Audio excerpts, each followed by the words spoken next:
Je vais prendre juste la parole quelques minutes d'abord pour vous souhaiter à tous une excellente année 2021. On va la placer sous le signe de la liberté, de la santé et puis de la culture, bien sûr. Donc voilà, ce soir, nous allons commencer nos conférences. Nous reprenons donc une nouvelle thématique donc qui va tourner autour du thème des planètes et plus largement de l'univers. Et donc ce soir, nous débutons une série de conférences avec Monsieur Simon Bufferal. Donc vous verrez, vous pouvez retrouver donc notre programmation sur le site des bibliothèques, bibliothèque au singulier.courbevoie.fr.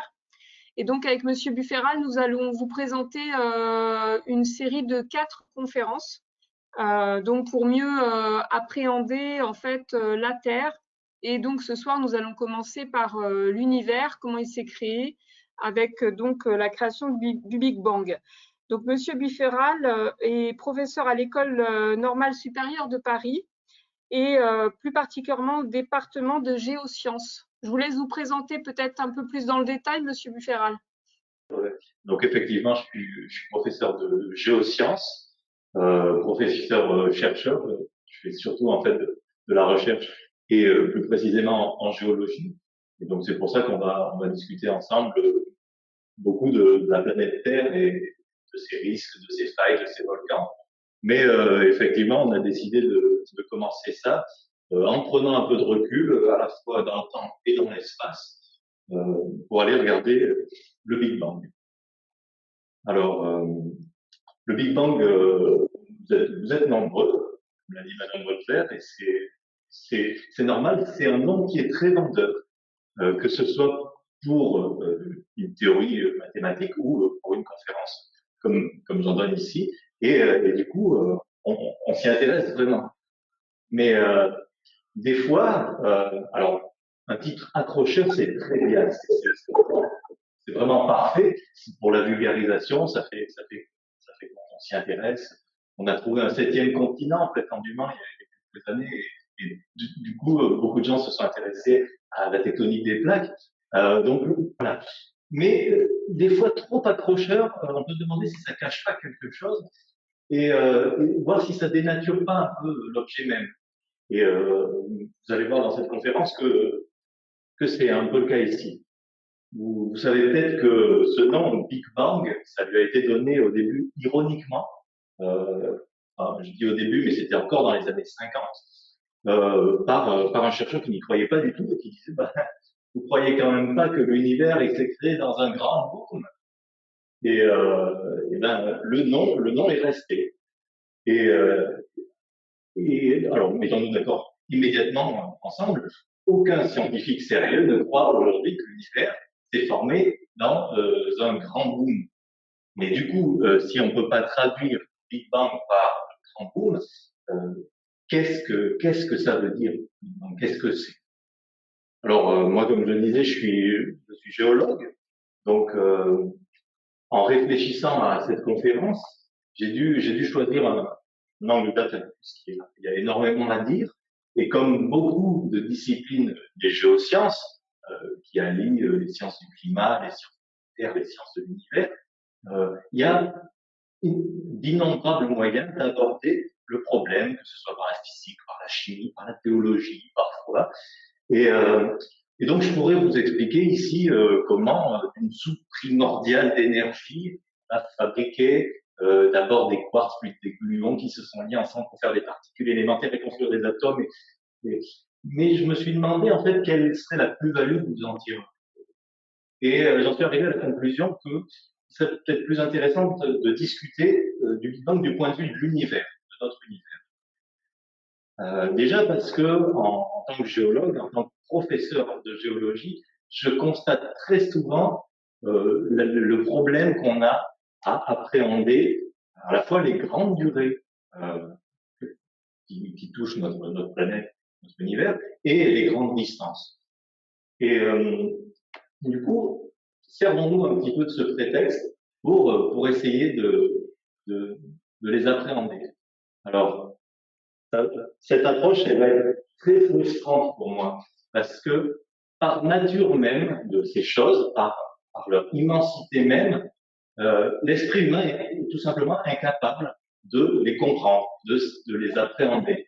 Et du coup, moi, tout ce que je peux vous apporter, c'est vous les familiariser un peu, vous demander de bien vouloir les accepter. Mais 10 000 milliards de kilomètres d'année-lumière, on ne peut pas, on peut à la rigueur le calculer, on peut poser une équation en bon physicien et vérifier que ça marche, mais on ne peut pas le comprendre. Et donc, malheureusement, si vous n'arrivez pas à visualiser les objets dont je parle aujourd'hui, malheureusement, c'est normal, moi non plus.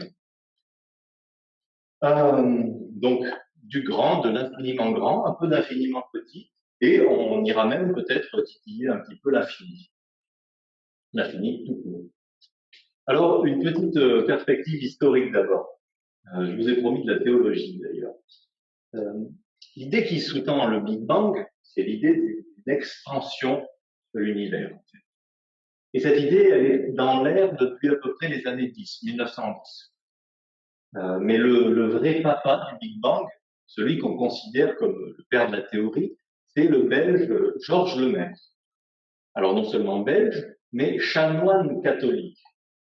Donc voilà, un religieux. Et ça mérite quand même, ça mérite de s'y arrêter un petit peu et de réfléchir. Parce que bon, bien sûr, notre Georges Lemaître, il était un peu astrophysicien à ses heures perdues.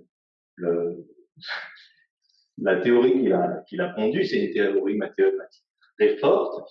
Il a écrit un article qui est d'ailleurs en français très, très élégant à lire, par le côté mathématique. Donc voilà, il n'a pas sorti de son chapeau cette théorie, c'était pas une idée, une illumination religieuse, mais il n'en restait pas moins lui-même un religieux, alors qu'on est à une époque, on est au XXe siècle, où c'est plus la religion qui a la main mise sur la science, on a le droit de faire de la recherche, de penser sans sentir un peu trop le fagot. Alors, du coup, pourquoi un théologien? Eh bien, on est à une époque aussi où les scientifiques religieux ont dû abandonner l'idée d'une création, au moins la fameuse création il y a 6300 ans et en 7 jours. Et donc ils cherchent un petit peu à l'aborder cette fois-ci d'un point de vue un peu plus métaphorique. Trouver une théorie mathématique qui puisse coller avec l'idée théologique de cette création. Et donc du coup, quand notre Georges Lemaître arrive avec son idée qu'il y a eu au début une étincelle comme ça, quelque part, allumée par on ne sait quoi, on ne sait qui, et d'où tout est parti, d'où tout a commencé, pour nos scientifiques religieux, c'est vraiment, si j'ose dire, du pain béni. Ils vont être très, très d'accord avec cette théorie, ce qui n'est pas le cas de toute la partie des scientifiques athées. Pour eux, l'idée même que cette idée de commencement, qui est biblique finalement, que cette idée ne serait-ce qu'un fondement de vérité, c'est déjà concédé beaucoup. Et c'est pas qu'une question de fierté. Hein. L'observation à l'époque, l'observation ne disait rien de tout ça. On est encore au début du XXe siècle, donc l'observation elle est très limitée. On connaît notre galaxie, la Voie lactée, on connaît ses étoiles, mais on n'est pas certain qu'il y ait d'autres galaxies que la Voie lactée. Et en la regardant, elle nous paraît assez stable. Certes, de temps en temps, il y a une supernova qui explose, il y a deux étoiles qui se rencontrent, mais finalement, vu de loin, ça paraît assez stable. Et on n'a pas vraiment de raison de penser qu'il y a eu un début à tout ça. Et en plus, si on commence à se dire qu'il y a un début, qu'il y a eu un temps zéro, ça pose la question de qu'est-ce qu'il y avait avant ce temps zéro. Et donc, c'est beaucoup se poser de questions pour pas grand-chose du point de vue de ces scientifiques-là. Et donc, ils sont presque tous pour un état stationnaire de l'univers. Einstein, par exemple, un type qui, quand même, je le rappelle, 10 ans plus tôt, environ, a fait sauter en éclat notre vision de l'espace et du temps. Jusqu'à présent, tout le monde était à peu près d'accord qu'un mètre, ça mesurait 1 mètre, une seconde, ça durait 1 seconde. Et Einstein arrive et dit, ben non, 1 mètre, ça mesure la distance que ça mesure selon la vitesse à laquelle vous vous déplacez. Et 1 seconde, ben, c'est pareil, ça dure un temps relatif selon la vitesse de l'observateur. On a ici quelqu'un qui apparaît très ouvert d'esprit et qui aurait très bien pu avoir l'idée d'un commencement, d'un temps zéro. Et non seulement il aurait pu avoir l'idée, mais il apparaît qu'il l'a eu, plus ou moins, et qu'il l'a même démontré, en quelque sorte. Je m'explique. Einstein, lui, il travaille avant tout sur la gravité, sur la gravitation des corps. Comment les planètes gravitent autour des étoiles, les étoiles autour des galaxies, les galaxies entre elles. Et c'est ce qui l'a amené à ses travaux sur la relativité, etc., dont je ne parle pas ici. Et notre Einstein, il arrive à prendre une théorie qui fonctionne très bien, qui explique la plupart des corps de notre univers. Et du coup, la question qui se pose, c'est est-ce qu'on peut appliquer cette théorie à notre univers tout entier? Et dans ce cas-là, qu'est-ce qui se passe? Alors, il faut savoir que la gravitation, c'est une force qui est très faible. C'est une force il faut une planète tout entière pour m'attirer. Et pourtant, je saute, voilà, je m'en défais au moins temporellement. Donc, toute la planète Terre n'est pas suffisante pour m'ancrer vraiment au sol. Mais c'est une force qui a la puissance d'être valable sur des distances qui sont finalement infinies. Juste, elle décroît avec cette distance. Mais si on prend deux galaxies, alors Einstein, il n'a pas encore la connaissance de l'existence de ces galaxies, mais il a la connaissance de ces astres lointains. Si on prend deux galaxies qui sont des objets très massifs, elles ont beau être très loin, elles s'attirent un tout petit peu. Et en s'attirant un petit peu, elles vont se rapprocher un tout petit peu et s'attirer d'autant plus. Et donc se rapprocher de plus en plus et de plus en plus vite jusqu'à se rencontrer, former une galaxie plus massive qui se met à attirer les autres galaxies. Et donc, le modèle d'Einstein prévoit que l'univers va finir par y collapser, par se refermer sur lui-même et former un seul gros point de matière. Et à un moment qu'on pourrait appeler la fin de notre univers, puisque une fois que tout est réduit en un point, il ne se passe plus grand-chose. Alors vous me direz, ça c'est une fin, nous on parlait d'un début jusqu'à présent. Mais il y a un truc qui est très pratique en physique, c'est le temps, c'est le fait que, par convention, on décide que le temps va passer vers l'avenir, mais on peut très bien décider de changer la convention et dire que le temps va l'avenir vers le passé, et il suffit de faire tourner nos équations, et on regarde se rembobiner le fil. Du coup, prévoir que l'univers peut avoir une fin, c'est aussi prévoir qu'il est capable d'avoir un début. Et non seulement ça, mais à la même époque, il y a un Russe qui refait les mêmes calculs, un peu à Einstein, qui trouve au contraire que l'univers est en expansion. Donc il est parti d'un endroit, et à un moment donné, et qu'il est en expansion. Mais que ce soit un début ou une fin, Einstein, comme la plupart des chercheurs à l'époque, n'y croit pas du tout. Et du coup, pour empêcher ces deux galaxies de se rejoindre, il rajoute une force au milieu qui les repousse, une force répulsive dans le vide. Une force qu'on appellera la constante cosmologique. Problème réglé, nos deux galaxies ne se rapprochent plus. Alors on est d'accord que c'est très mal de faire ça. Einstein avait une croyance viscérale de ce que l'univers ne devait pas bouger trop. Et en partant de cette croyance, il a modifié ses mathématiques. Alors que une croyance, normalement, du côté de la foi, c'est du côté de la religion. Le scientifique, lui, il est censé prendre son résultat tel que, et au contraire, il est censé tester, c'est-à-dire l'amener à des collègues et leur dire, voilà, j'ai trouvé ça, qu'est-ce que vous en pensez? Et s'il fait ça un certain nombre de fois et que personne ne lui dit, je pense que c'est faux, au bout d'un certain temps, on commence à penser que ce résultat est fiable. C'est le cas notamment de la théorie de l'évolution. Ça fait près de 200 ans qu'on s'échine à essayer de montrer que c'est faux, notamment une certaine partie de la communauté créationniste. Personne n'y est arrivé jusqu'à présent.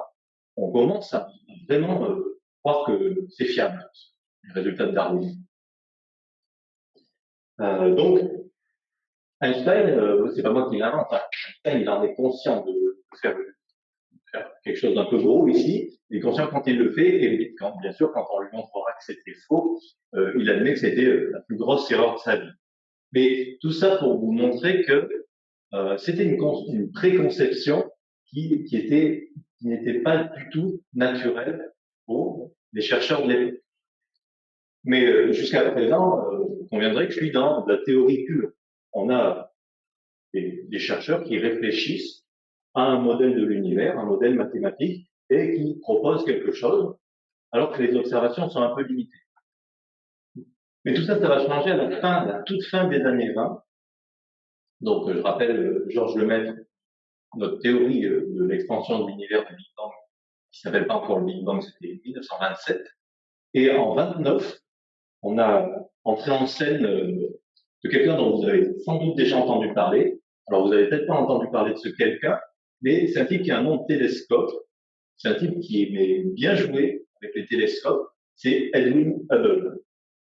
Et ce chercheur américain, alors déjà, quelques années avant, il a découvert des galaxies. Enfin, il les a observées, on s'en doutait depuis un moment, mais il a observé qu'il y avait d'autres galaxies. Et en utilisant la lumière qu'elles émettent, la puissance de leur rayonnement, il a calculé leur distance.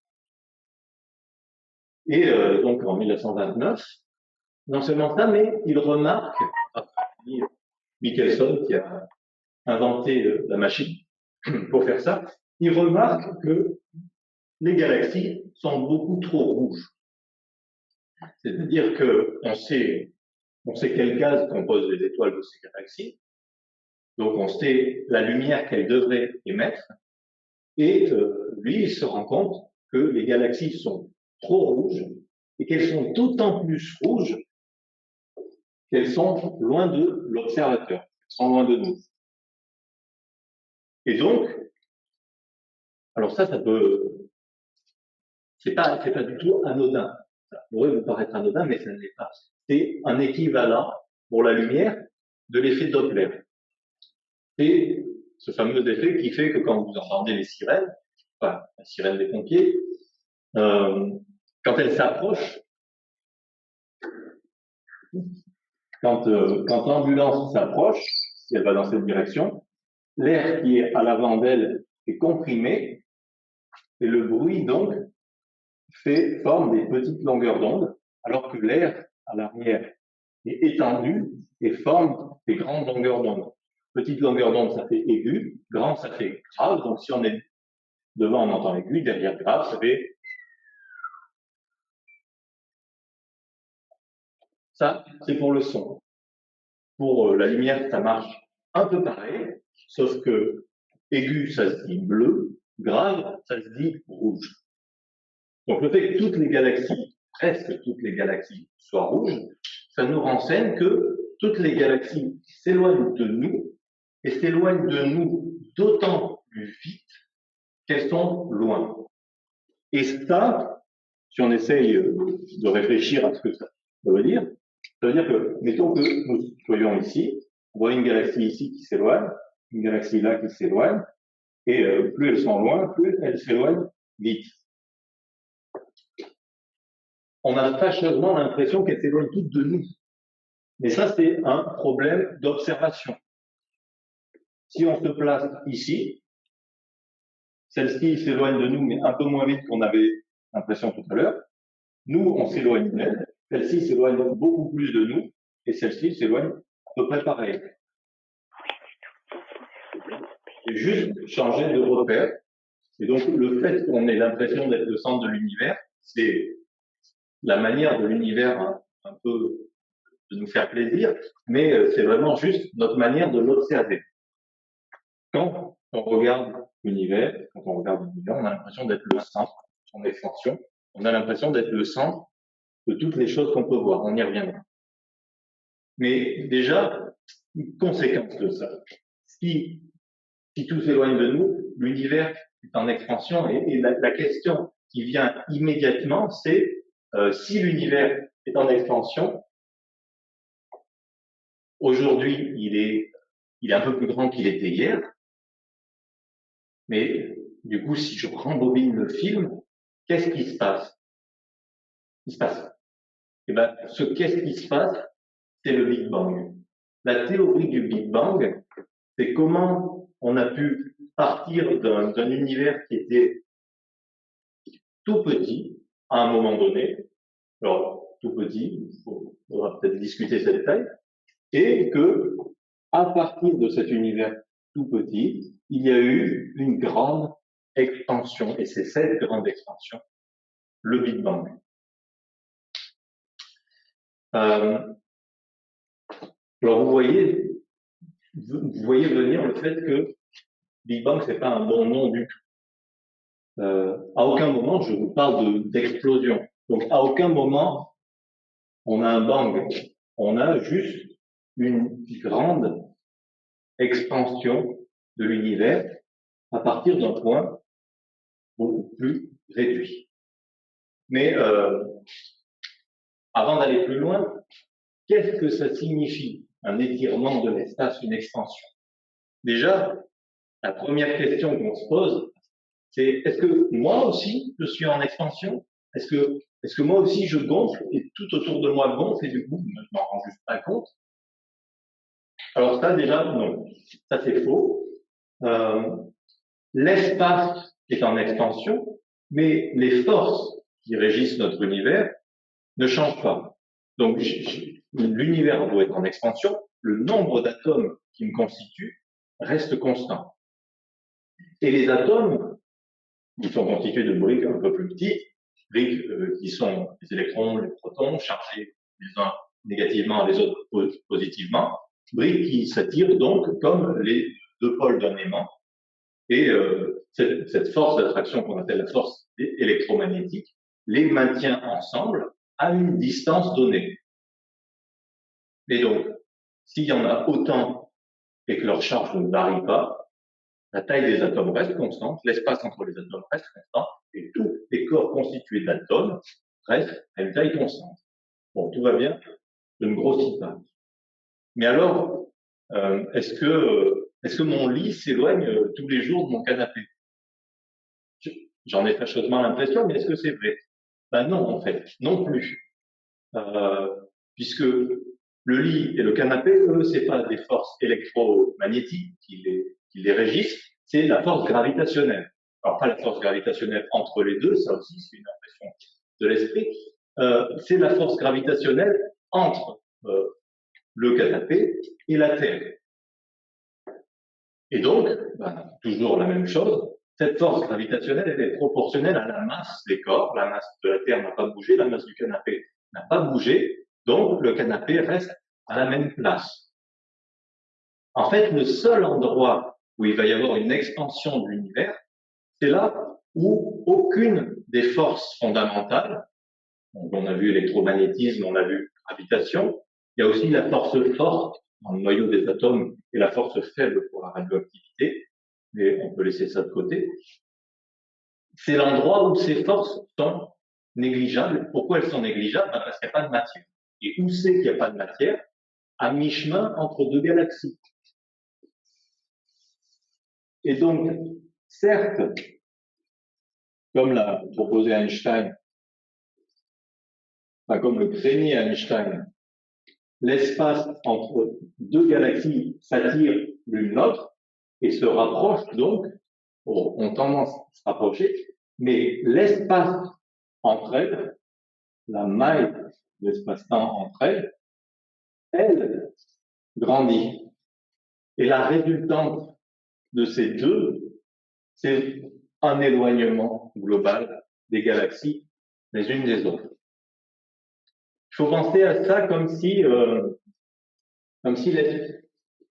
diminuons-nous d'une dimension. Mettons que l'espace qui grandit, c'est juste le sol.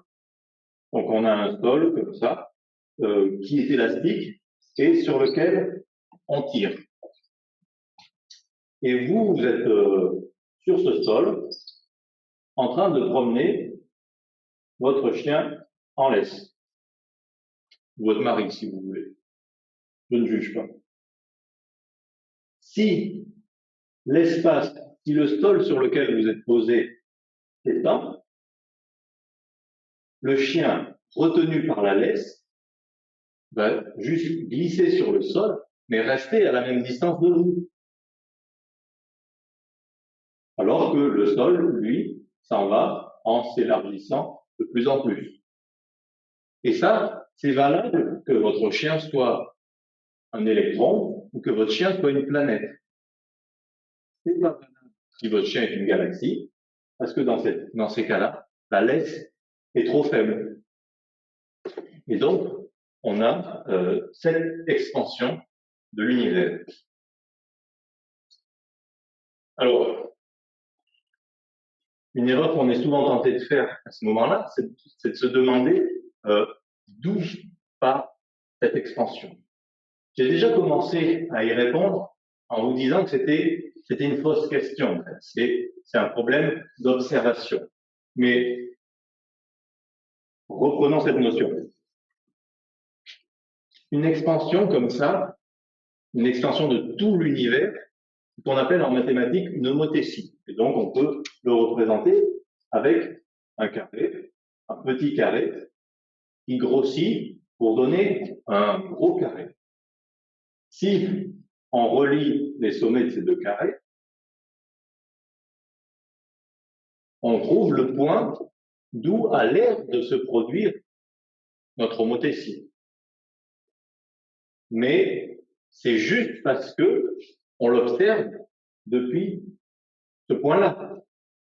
On pourrait très bien se dire que le carré initial d'où on est parti, il était là.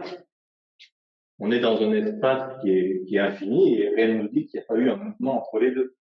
Et du coup, notre grand carré, c'est une homothétie de ce point-là. Il s'est passé à peu près la même chose. On a un petit carré qui a grossi en un gros carré, mais on a eu l'impression, une fois que le centre était là, une fois que le centre était ici. Et finalement, on en revient à la notion que le centre est partout, le centre de l'univers, c'est très souvent l'observateur. Donc, je peux vous donner une dernière image, c'est celle du ballon de baudruche. C'est le fait que on prend un ballon de baudruche dégonflé, on dessine nos petites étoiles dessus, on souffle dans notre ballon de baudruche et on voit les points qui s'éloignent tous les uns des autres, mais quel est le centre de cet éloignement? Selon le point qu'on choisit, tous s'éloignent de ce point, et tous s'éloignent de tous les points. Tous les points de l'univers sont son centre. Donc, si vous cherchez un compliment astrophysique à faire à quelqu'un, vous pouvez lui dire qu'il est le centre de l'univers. C'est vrai. Alors, jusqu'à présent, j'ai quand même été un peu flou sur ce que j'appelle l'univers. Et ça, à dessein, parce que, en fait, on a très souvent une vision naturelle assez bonne de ce que c'est l'univers. Finalement, l'univers, c'est tous les astres qui nous entourent et jusqu'à une assez grande distance. Donc ça manque un peu de rigueur, cette définition. Alors, il y a deux choses dont on peut parler.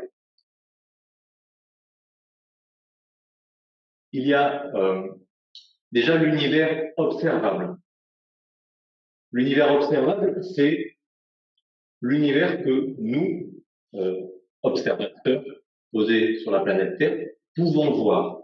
Si on prend une comparaison en 3 dimensions, puisque ici nous réfléchissons malheureusement en 4 dimensions, de notre difficulté à repérer les objets, imaginez-vous sur une barque en plein milieu de l'océan à regarder autour de vous. Votre univers, c'est la Terre tout entière. C'est l'endroit sur lequel vous pouvez vous promener. Mais votre univers observable, c'est juste l'océan jusqu'à l'horizon visible. Et vous voyez bien que si vous êtes au centre, votre horizon visible, c'est un disque autour de vous. De la même manière, dans l'univers, notre horizon, c'est une sphère autour de nous, et tout ce qu'il y a dans cette sphère, c'est notre univers observable. Et cette sphère, quel est son diamètre? Alors, pour calculer ça, il faut se souvenir de la vitesse de la lumière.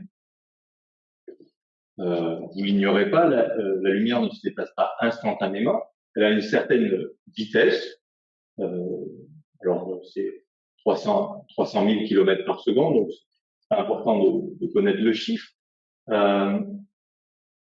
On peut s'en donner une idée en se disant que la lumière qui part du Soleil met un peu plus de 8 minutes pour atteindre la surface de la Terre. De la même manière, la lumière qui part des étoiles de la Voie lactée met une dizaine, voire une centaine, voire un millier d'années pour nous rejoindre. Donc ça veut dire que si le Soleil explosait, par exemple, on ne le souhaite pas, si le Soleil venait à exploser, on aurait en gros 8 minutes de répit pendant lesquelles on ne sait pas, on ne peut pas savoir qu'il a explosé, et au moment où on le saurait, ça serait plus tard, 8 minutes après son explosion, et bien sûr, ça serait trop tard. C'est comme quand vous entendez le tonnerre, et vous savez que la foudre est tombée il y a quelques secondes auparavant, mais donc on n'a pas vraiment de raison de craindre le tonnerre puisqu'il se produit bien après. Alors, pourquoi ça nous intéresse ça? Eh bien parce que si la lumière met tant de temps à parvenir, et qu'on observe, mettons l'étoile Betelgeuse dans la Voie lactée. Elle, je crois que la lumière met 643 ans pour nous parvenir.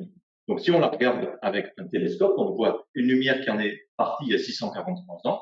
Et donc si autour de cette étoile, il y a une planète avec une société exactement identique à la nôtre, en les regardant avec notre télescope, on va les voir encore se battre à l'épée, avec des armures et tout. Et donc on va trouver ça un peu ridicule, alors que si ça se trouve, à l'heure actuelle, ils ont déjà marché sur leur lune. Donc, il y a toujours un problème que quand on regarde un objet, on voit son passé et on ne sait pas du tout ce qu'il est aujourd'hui. Si ça se trouve, aujourd'hui, Betelgeuse, ça fait 200 ans qu'elle a explosé, mais on ne le sait pas encore. Alors, si on regarde donc plus loin que les confins de la Voie lactée, on va donc voir des choses qui sont beaucoup plus vieilles. Et du coup, il faut qu'on se mette un petit peu d'accord sur qu'est-ce que c'est vieux. Parce que déjà, pour un géologue, vieux, ça ne veut pas du tout dire la même chose. Pour moi, 1 million d'années, c'est super récent. Pour vous, peut-être pas. Donc, mettons-nous d'accord une bonne fois pour toutes en faisant, par exemple, une frise. On peut commencer à 1000 ans. Bon, il y a 1000 ans, vous savez ce qui se produisait. 10 000 ans, on peut aller un peu plus loin même. Une vingtaine de milliers d'années. Il y a 20 000 ans, des hommes et des femmes comme vous et moi peignaient le Lascaux et finissaient d'exterminer les derniers néandertaliens.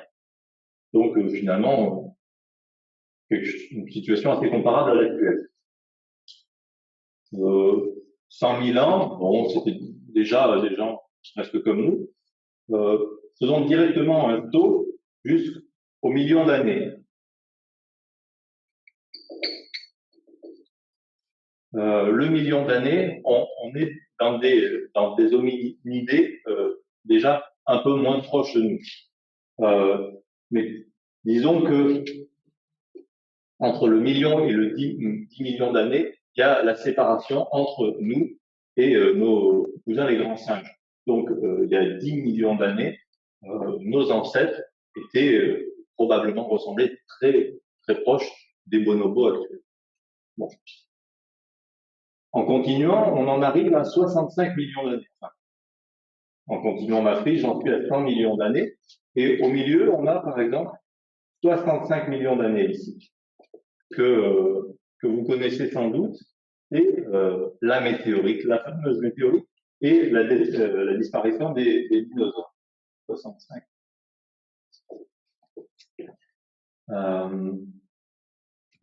Donc, d'un point de vue de l'histoire de la Terre, notre Terre, à cette époque-là, avait également une tête qui était bien différente d'aujourd'hui. Il n'y avait pas eu la collision des Alpes, de l'Himalaya. Il y avait encore des continents un peu dans des positions un peu différentes. Bon, là, ça va commencer à s'accélérer. Vous voyez que quand je change d'une case, je rajoute pas 1, mais je multiplie par 10. Donc, plus ça va, plus mes cases sont longues. Et donc, on arrive ici à 1 milliard d'années. Et bon, entre 100 000 et 1 milliard d'années, on peut pas, par exemple, se placer à entre 100 millions et 1 milliard d'années, on peut par exemple se placer à 500 millions d'années. Et ici, on est à l'apparition des plantes terrestres, des plantes sur les continents. On passe de milliards d'années, 3 milliards d'années, 3,8 milliards d'années, c'est l'apparition de la vie sur Terre. 4,5 milliards d'années, c'est la formation du système solaire. 10 milliards d'années, 13 milliards d'années, c'est le Big Bang. Bon, ça c'était pour rappel. Donc, si de notre place, on regarde des étoiles qui sont très loin, alors, je l'ai pas dit, mais la lumière qui vient de Betelgeuse, elle met 600 ans à nous venir.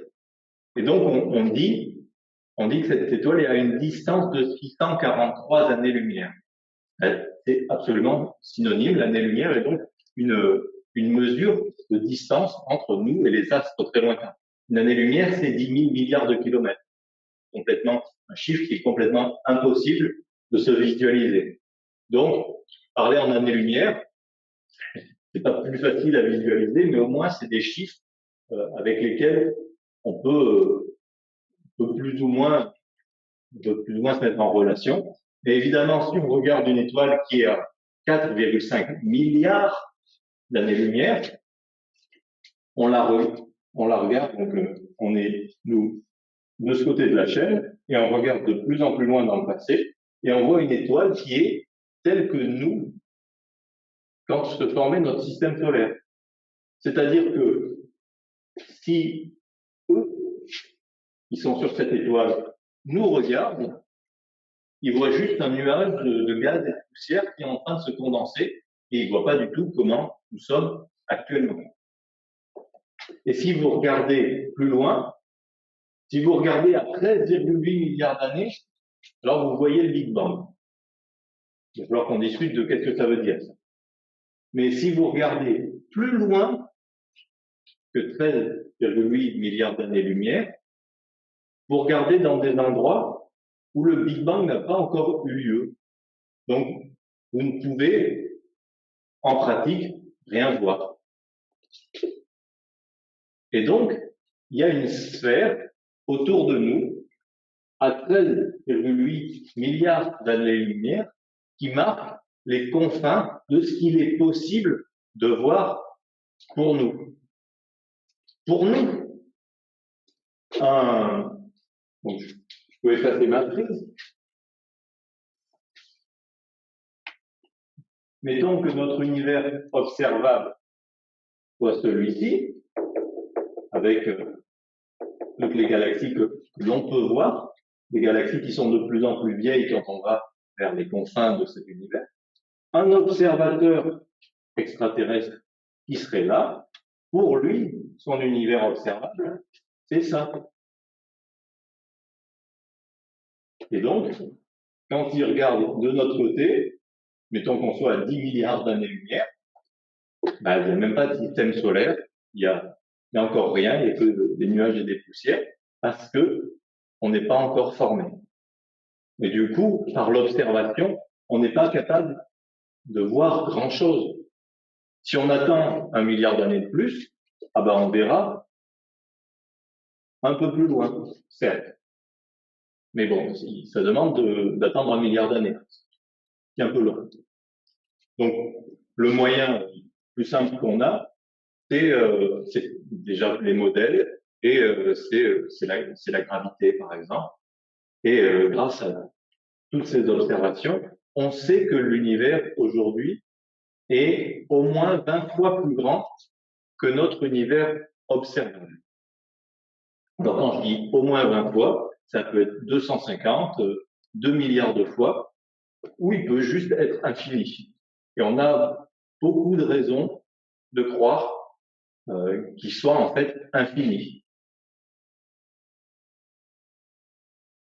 Alors, ça va encore plus loin que ça, parce que puisqu'on observe les galaxies les plus lointaines dans les états qu'elles étaient il y a très longtemps, entre le moment où elles ont émis leur lumière et le moment actuel, alors soit elles ont disparu, soit sous l'effet de l'expansion de l'univers, elles sont parties.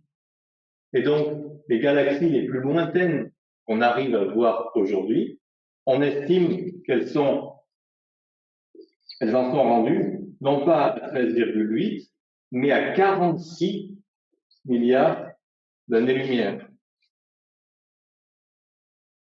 Et en fait, il se trouve que les galaxies qui sont à plus d'environ justement 14 milliards d'années-lumière s'éloignent de nous plus vite que la vitesse de la lumière. Donc la lumière qu'elles émettent ne peut même pas aller dans notre direction et il sera vraiment jamais possible de les voir. Alors, si vous avez fait un peu de physique, vous allez me dire, mais non, rien ne peut aller plus vite que la lumière. C'est vrai, rien ne peut aller plus vite que la lumière dans l'espace. Mais on a vu que c'était l'espace qui s'étendait ici, et l'espace, lui, il peut très bien décider pour lui-même d'aller plus vite que la vitesse de la lumière dans lui. Bon. Donc tout ça, c'était un peu pour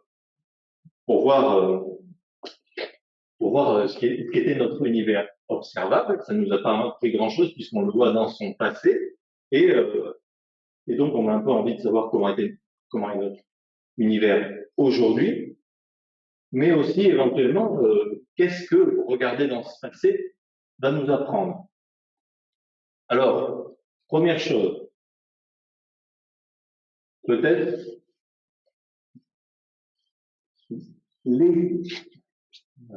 quelles sont les implications de cette immensité de l'univers sur ce qu'on a dit tout à l'heure, sur l'expansion, sur son extension. On a vu que notre univers observable à nous était très sans doute provenu d'un point très limité dans l'espace, et quand je dis très limité, c'est de l'infiniment petit, c'est du milliardième de milliardième de taille d'un électron, donc c'est une taille qu'on ne peut même pas se figurer, mais on parlait de notre univers visible, notre univers observable à nous.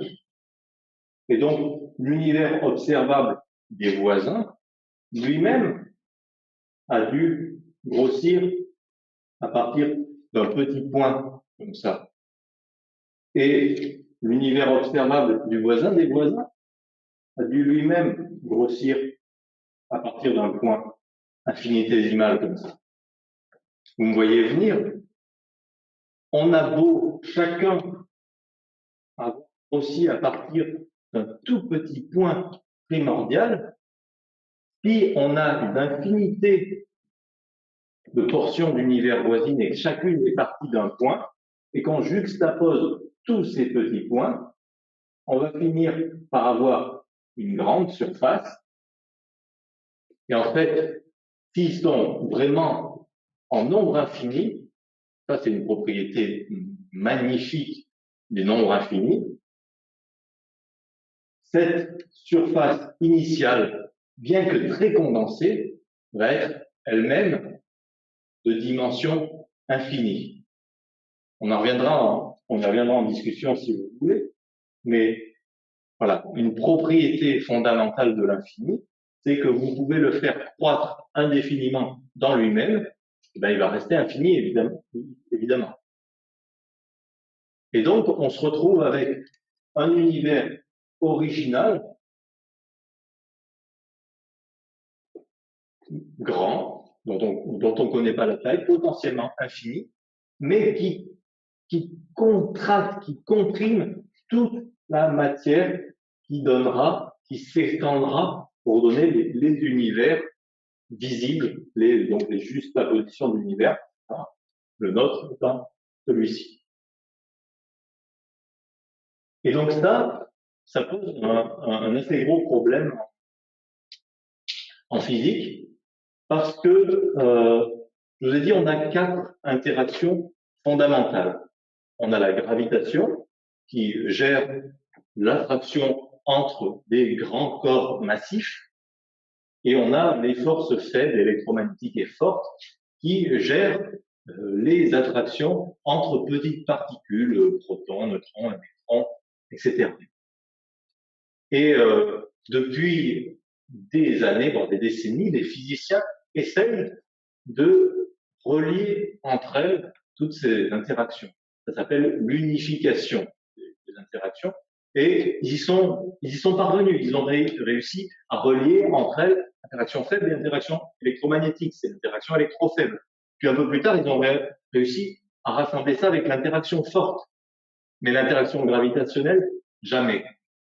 Et du coup, quand on regarde de l'infiniment petit, quand on fait de la mécanique quantique, on utilise cette unification des forces électromagnétiques fortes et faibles pour décrire ce qui se passe. Mais on néglige évidemment la gravité entre deux particules élémentaires, puisqu'elle est proportionnelle à la masse, c'est 0. C'est complètement négligeable, et c'est tellement négligeable qu'on néglige de dire qu'on la néglige dans les articles qui traitent de ces petites tailles. Et bien sûr, quand on fait de la cosmologie, quand on étudie les galaxies, les planètes, etc., bah, on prend en compte la gravité, mais pas du tout les forces électromagnétiques fortes et faibles. Et donc ça, non pas seulement parce qu'elles sont négligeables, mais aussi parce qu'on n'est pas capable. On n'est pas capable d'unifier ces 4 forces. Mais ça pose aucun problème, puisque à l'infiniment petit, la gravitation ne marche pas, et de toute façon ne s'applique pas, et inversement. Mais si on prend toutes les masses de l'univers et qu'on les concentre dans un univers beaucoup plus petit, alors non seulement il est petit, donc il faut des forces fortes, magnétiques et faibles, mais il est très très très très lourd, et donc il faut de la gravité. Et du coup, il va arriver un moment où juste c'est plus possible, nos équations ne fonctionnent plus. Donc tout à l'heure, je vous parlais de rembobiner le film. Il y a un moment où on va plus être capable de rembobiner le film, puisque c'était valable ça si nos équations fonctionnaient. Quand nos équations ne marchent plus, on ne sait plus ce qui se passe, et donc on extrapole. Imaginez que le temps s'écoule comme ça, et que vous ayez quelque chose qui est ici la taille de l'univers. Vous le prenez aujourd'hui, vous voyez qu'il grossit, donc si vous remontez le film, ça va faire à peu près ça. Faut que j'arrive à peu près là. Donc vous rembobinez, et il arrive une limite en fait de taille, à partir de laquelle c'est plus possible de remonter. On ne peut pas savoir ce qui se passe. Alors, du coup, on prolonge. Donc, on se dit, ben, très probablement que comme c'est une droite ici, ça prolonge sous la forme d'une droite.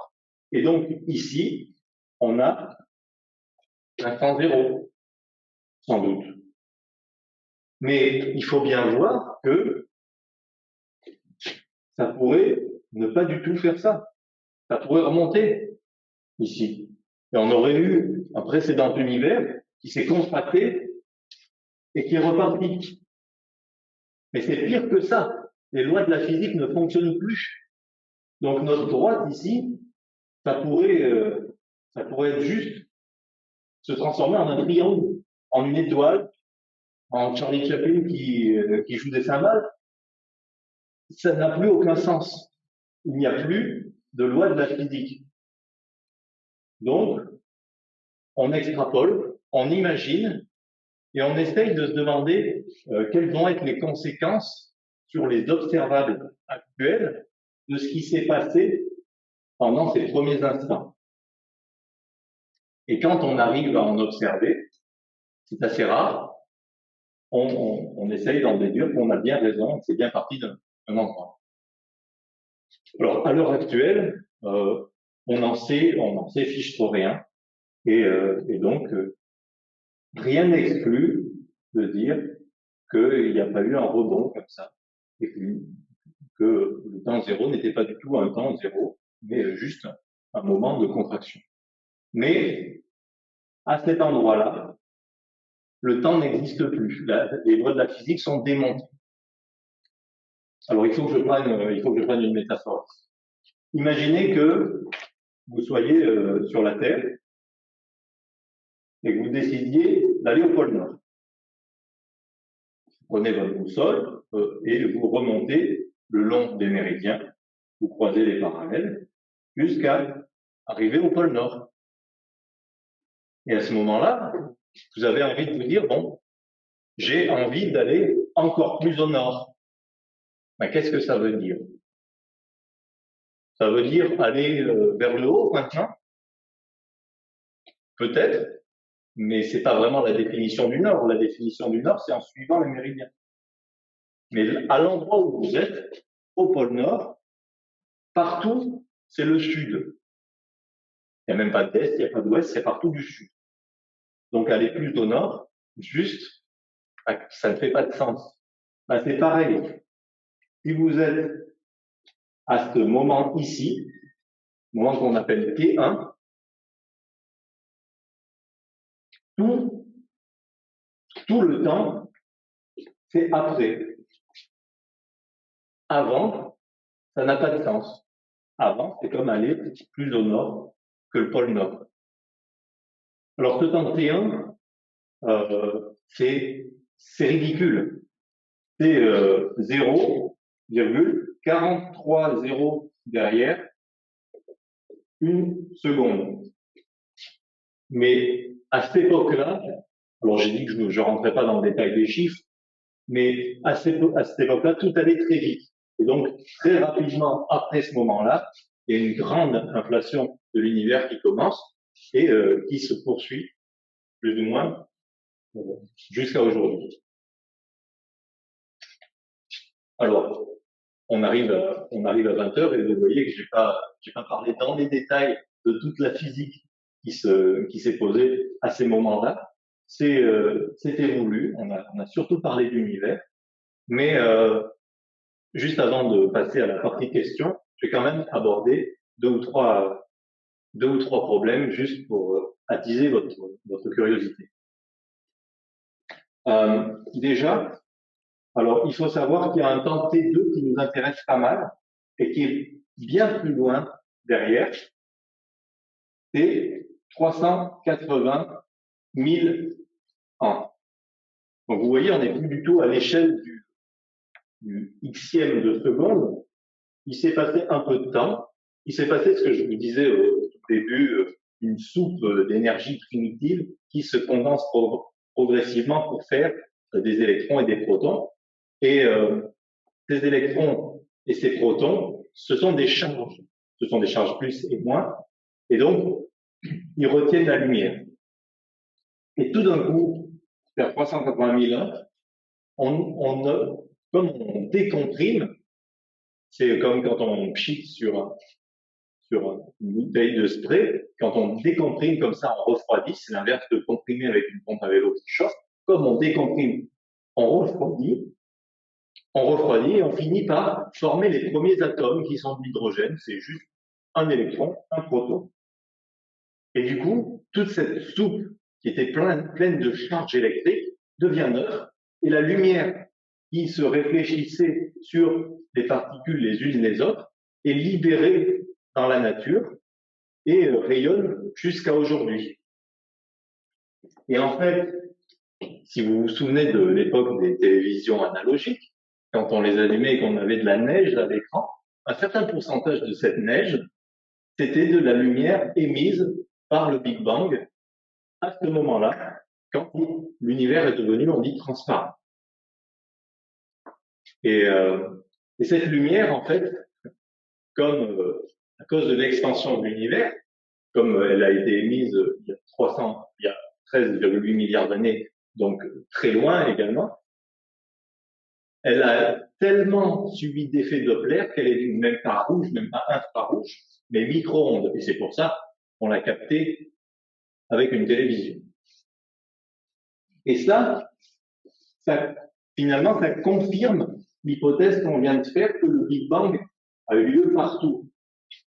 Vous vous souvenez, je disais que notre univers était concentré en un point, l'univers voisin était concentré en un point, et cette infinité de points faisait un univers primordial très dense. Eh bien, si nous, aujourd'hui, on est capable de recevoir de la lumière qui a été émise au niveau du Big Bang il y a 13,8 milliards d'années, ça veut dire que le Big Bang s'est produit à 13,8 milliards d'années de nous, d'années-lumière, pardon. Mais probablement, c'est pas un hasard, probablement qu'il y a 1 milliard d'années-lumière, on recevait déjà cette lumière du Big Bang. Et donc, qui s'était aussi produit à 12 milliards d'années-lumière de nous. Et probablement que dans 1 milliard d'années, on recevra toujours cette lumière. Et donc, le Big Bang s'est aussi produit à 14 milliards d'années-lumière de nous.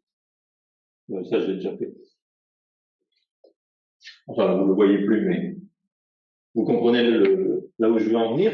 Finalement, le Big Bang s'est produit partout autour de nous. Et donc, on arrive à ma conclusion. Big, c'est pas bon non plus, c'est le partout. Bang, c'est pas bon, c'est l'extension. Là, partout, extension, expansion. Vous avouerez que c'est moins vendeur. Cette lumière micro-ondes qu'on voit, elle s'appelle le fond cosmologique diffus. 2 dernières choses que je voulais vous dire, 3 dernières choses.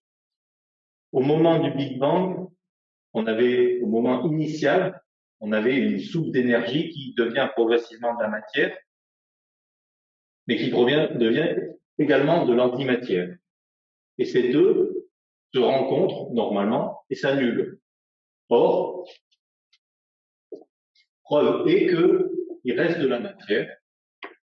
Donc, il y a eu peut-être, on se dit qu'il y a eu un excès de matière initialement. On n'explique pas pourquoi, mais tout ne s'est pas annulé et il reste un peu de matière.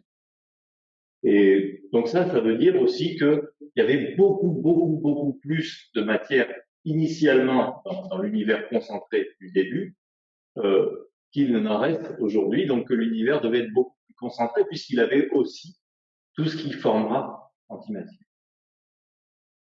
Deuxième chose, les galaxies dont on a vu qu'elles se rapprochaient les unes des autres, malgré leur éloignement du fait de la distorsion de l'espace, les galaxies s'attirent les unes les autres. Or, ça, c'est pas normal. Une galaxie ne devrait pas attirer une autre galaxie. Elles sont trop loin et pas assez lourdes. C'est paradoxal de dire ça pour une galaxie, mais c'est trop loin. Et donc, si les galaxies s'attirent entre elles, ça semble dire qu'elles ont plus de matière que ce qu'on voit. Et c'est une matière qu'on n'a jamais pu observer, qu'on appelle matière sombre. Et enfin, on a vu que l'univers était en extinction, mais on est capable d'observer que, en fait, les étoiles, les galaxies les plus lointaines s'étendent moins vite qu'elles devraient. Et donc ça, comme elles sont lointaines, elles sont vieilles, et donc ça veut dire que il y a très longtemps, l'expansion était moins rapide, donc l'expansion s'accélère. Et ça, une accélération, les physiciens, ils aiment pas. Parce que une accélération, ça veut dire qu'il y a une force. Newton, il a dit, si je pose la pomme sur la table et que je ne touche pas la pomme ne bouge pas. De la même manière, si l'univers est en expansion, on ne touche pas l'univers continue d'être en expansion. Là, l'univers, il accélère. Et du coup, on a dû rajouter dans les équations une force répulsive qui pousse cet univers à accélérer et qu'on appelle l'énergie sombre. Et ça doit vous rappeler un petit peu l'épisode de la constante cosmologique d'Einstein, à ceci près que nous, on a les observations pour dire que l'univers grossit de plus en plus vite. C'est pas juste une préconception, mais ça reste une proposition et on espère que la science des prochaines années ou des prochaines décennies trouvera une solution qui sera un peu plus élégante que cette matière sombre et cette énergie sombre. Voilà, j'en ai fini pour ce que je voulais vous dire et je vais lire un peu les questions que vous avez posées dans les commentaires et vous pouvez aussi allumer votre micro, très bien, et poser des questions. Merci d'avoir écouté en tout cas.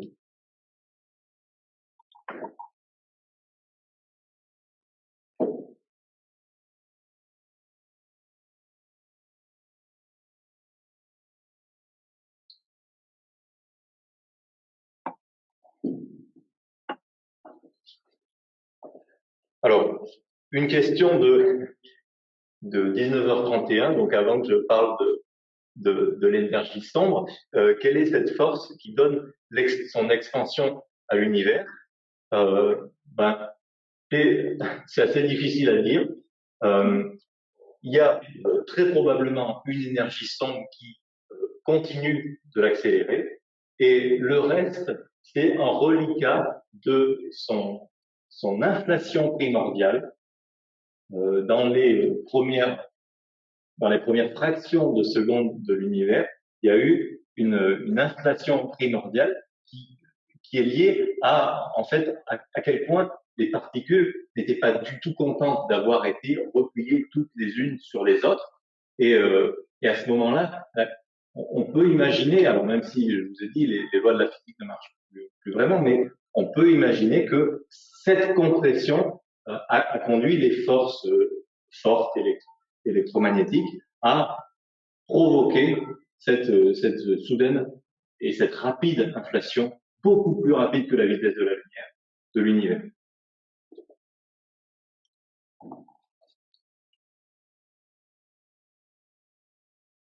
Alors, une autre question sur, justement, comment une particule peut-elle aller plus vite que la vitesse de la lumière? Alors, je vous rassure tout de suite, vous l'avez appris et c'est vrai, une particule ne peut pas aller plus vite que la vitesse de la lumière. Mais il faut imaginer l'univers comme on le représente souvent, comme l'espace-temps, une toile comme ça, une toile qui grandit.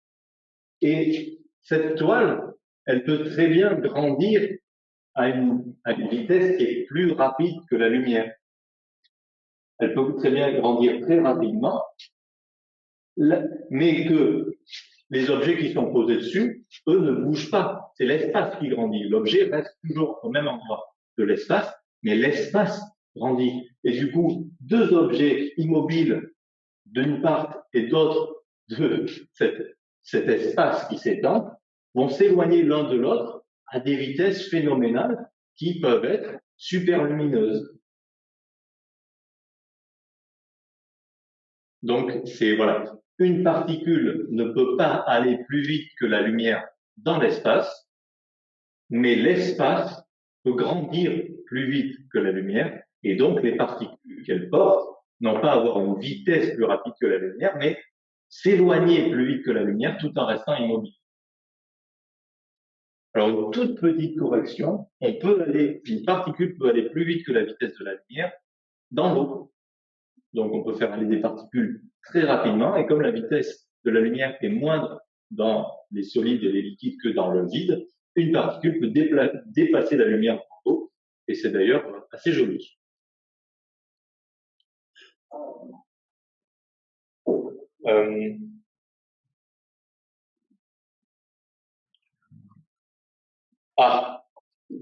Une question très intéressante.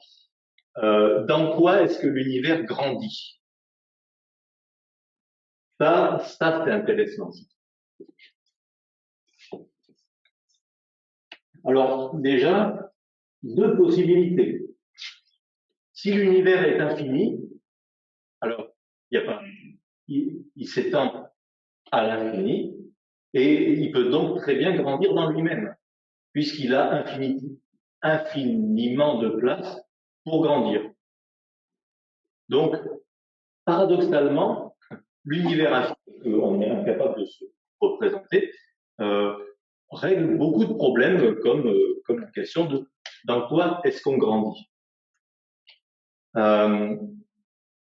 Bon, je suis pas sûr de répondre à la question, mais voilà, ça fait partie des problèmes dont la visualisation est impossible. Mais il reste la possibilité que l'univers soit fini. Alors, de deux choses l'une. Soit l'univers est fini avec un bord, et dans ce cas-là, je vous pose la question, si on voyage jusqu'au bord de l'univers, il se passe quoi? Dehors, alors, le bord, c'est quoi déjà? Est-ce que c'est un mur? Et si le mur, est-ce qu'il y a une porte? Est-ce que si on passe cette porte, on est dans le néant? Ou il y a une falaise? Enfin, non, bon, tout ça pour dire que je n'y crois pas vraiment. Mais dans ce cas-là, il croîtrait dans le vide. Mais puisque le vide, ça reste quelque chose, c'est de l'espace, il y a infiniment de vide derrière, ça voudrait dire que juste l'univers est infini, mais l'univers matériel est une petite bulle dans cet univers infini. On en revient au problème de l'univers infini. Donc ça va. J'ai gardé bien sûr le meilleur pour la fin. Si notre univers est fini, mais sans bord. Alors déjà, qu'est-ce que ça veut dire? Donc je dessine toujours un amas de galaxies ici. Imaginons la fin de l'univers, mais qui ne soit pas un bord. Qu'est-ce que ça veut dire? Vous vous souvenez quand vous étiez sur votre radeau au plein milieu du Pacifique et que vous regardiez l'horizon? Vous pourriez être avec un copain qui part à la nage et qui décide d'aller voir ce qui se passe à l'horizon. Alors, il n'a pas le droit de tourner. Hein. S'il tourne, c'est de la triche. Il nage tout droit, il n'y a pas de courant. Et vous allez le voir, au bout d'un certain temps, ressortir de l'autre côté. Et pour l'observateur qui est sur sa barque, c'est quand même assez dingue. Le copain, il est parti tout droit dans cette direction et revient tout droit dans celle-là. Bon, vous comprenez qu'il a juste fait le tour de la Terre. Pour l'observateur, ça reste un gros mystère. Bon, ça, c'est le problème à 3 dimensions. À 4 dimensions, on n'est pas capable de figurer. Mais imaginez que vous soyez ici, que vous voyagiez tout droit. À un moment, ça va boucler et vous allez ressortir de l'autre côté, entre guillemets. Vous voyez que, en fait, mais toujours, si l'univers est fini sans bord, le centre, c'est toujours nous. C'est toujours l'observateur. Nous ne sommes pas au centre de l'univers. L'observateur est au centre de l'univers. Et donc, il va voir le voyageur ressortir de l'autre côté. Simplement parce qu'il a bouclé. Et du coup, alors mathématiquement, c'est beaucoup plus complexe. Mais un univers fini sans bord comme ça peut également croître dans lui-même. C'est-à-dire qu'il faut s'imaginer qu'il gagne du volume comme ça et que ce volume disparaît dans la 4e dimension. C'est très difficile à mimer avec les mains, mais c'est une propriété de l'univers fini sans bord. Donc finalement, si on prend les deux modèles les plus probables, l'univers peut croître dans lui-même infiniment, indéfiniment, et sans avoir besoin de croître dans quelque chose, parce que ce quelque chose, ça serait quoi? Très bonne question.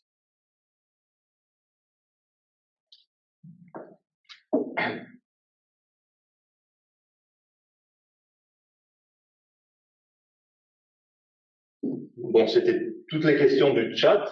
Est-ce que vous avez des questions? Est-ce qu'on peut imaginer qu'il y ait plusieurs univers finalement? Ah, complètement. Ce sont les théories des multivers.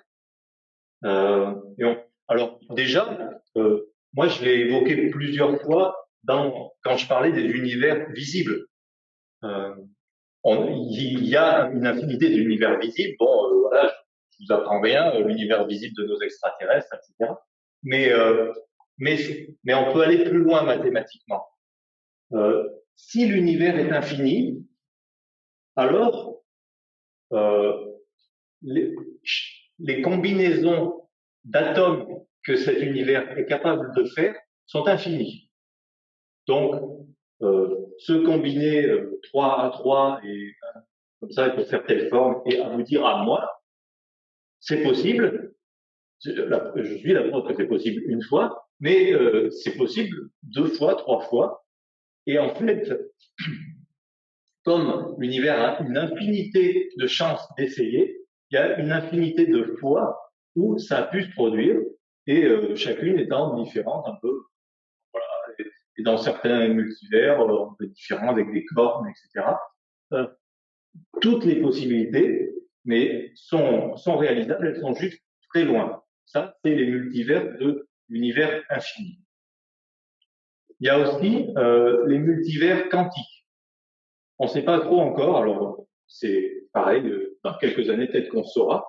On ne sait pas encore comment se comportent à l'état macroscopique les objets qui ont un comportement quantique. Alors, je ne vais pas rentrer dans le détail évidemment de la physique quantique, mais ce sont des objets qui ont un état indéterminé et qui choisissent à un moment donné de quel état ils décident d'être. Alors, ils décident entre guillemets, c'est le fameux chat de Schrödinger qui, brutalement, quand on regarde, on se rend compte qu'il est soit vivant, soit mort. Et il reste et on ne sait pas comment, alors ça se passe pour des particules élémentaires toutes petites, mais on ne sait pas si ce comportement est élargissable, et la recherche actuelle est en train d'élargir à des particules plus grandes, voire à des atomes. Donc la question c'est, est-ce que ça s'applique à l'univers? Si l'univers était quantique, à chaque fois que l'univers a un choix à faire, c'est-à-dire à chaque fois que je me dis je prends le stylo noir ou je prends le stylo rouge, eh ben l'univers se scinde en deux, un univers où je prends le stylo noir, un univers où je prends le stylo rouge. Ça, c'est les multivers quantiques. Et une dernière, là on rentre vraiment dans la physique un peu dure, mais il existe aussi une théorie de description de l'univers qui s'appelle la théorie des cordes, selon laquelle toutes les particules élémentaires ne seraient pas en fait des particules ponctuelles, mais une corde qui vibre avec une certaine résonance. Et le problème, c'est quand on essaie d'expliquer l'univers tout entier avec cette théorie, on a 22 dimensions. Et bon, voilà, nous, on observe qu'il y en a 4. Hein, il y a toujours le temps. Mais 22, non.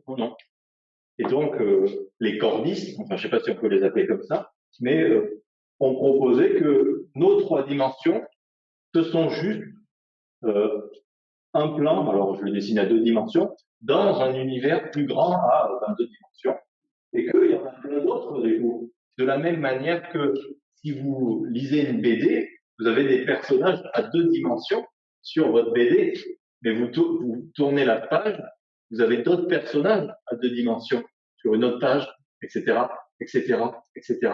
Et donc, du coup, on pourrait avoir une BD tech d'univers en 3 dimensions, dans un univers d'une dimension beaucoup plus grande. Et nous, on est sur une de ces BD, mais sur une BD à côté, il se passe pas du tout la même chose, et rapport au Moyen-Âge, etc. Alors, il va sans dire que toutes ces théories sont très jolies, mais qu'on n'a absolument aucun indice ou aucune preuve qu'elles peuvent exister. Pour les cordes, c'est purement mathématique, donc je ne sais pas comment ils vont se sortir de cette impasse. Pour la physique quantique, ça avance, les observations avancent, donc peut-être qu'on saura un jour. Et pour l'univers infini, comme on a vu que les limites de ce qu'on observait étaient relativement proches, c'est difficile de savoir aussi, à moins qu'on invente le voyage, le portail entre les multivers. C'est de la science-fiction complète.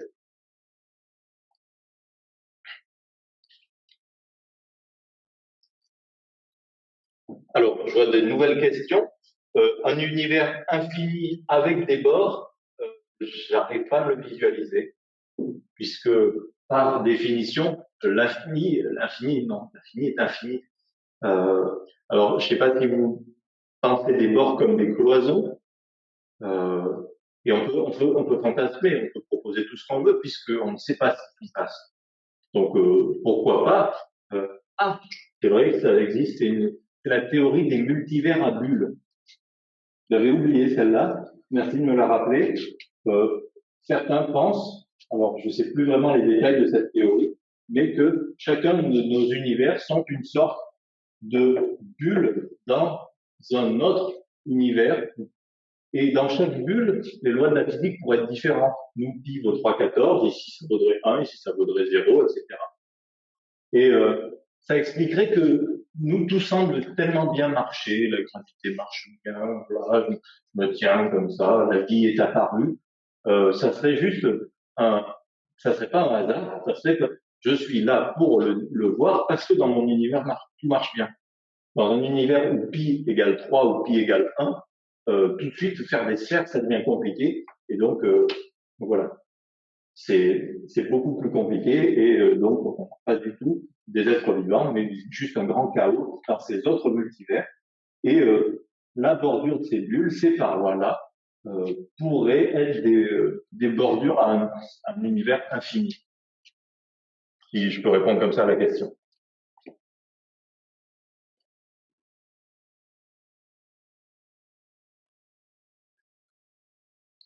Alors, si l'univers grandit dans lui-même,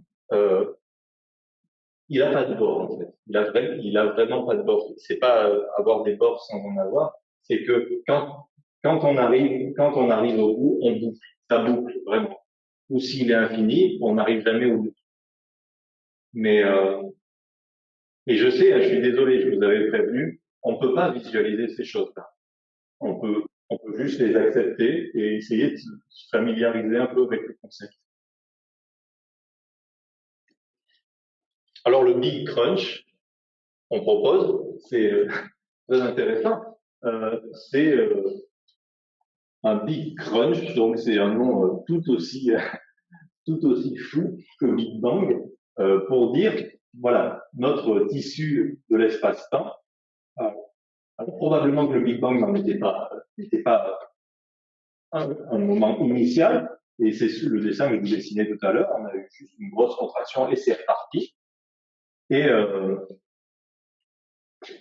il y a eu une époque où on imaginait que ça puisse retomber et refaire la même chose, etc. Et nous, on en serait à peu près là. Alors en vrai, ça devient de moins en moins probable depuis qu'on a observé l'accélération d'extension de l'univers.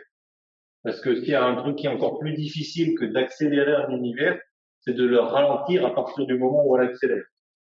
Donc soit on est au tout début de l'accélération, à se freiner pour on ne sait quoi et se recollapser sous le fait de la gravité, soit il est vraiment parti pour s'étendre infiniment, devenir très froid et très très triste. Mais le Big Crunch n'est plus trop à la mode en ce moment, en tout cas comme phénomène cyclique. Mais rien n'interdit, même si c'est plus non plus trop à la mode, qu'il y en ait eu un à l'origine de notre univers. C'est-à-dire que on soit pas parti d'ici, mais un précédent univers qui se soit fermé sur un point et reparti. Quoi qu'il en soit, l'univers a au moins 13,8 milliards d'années, mais ce qui s'est passé au temps zéro, on n'en sait rien, et ce qui s'est passé avant le temps zéro, alors ça, est que du fantasme.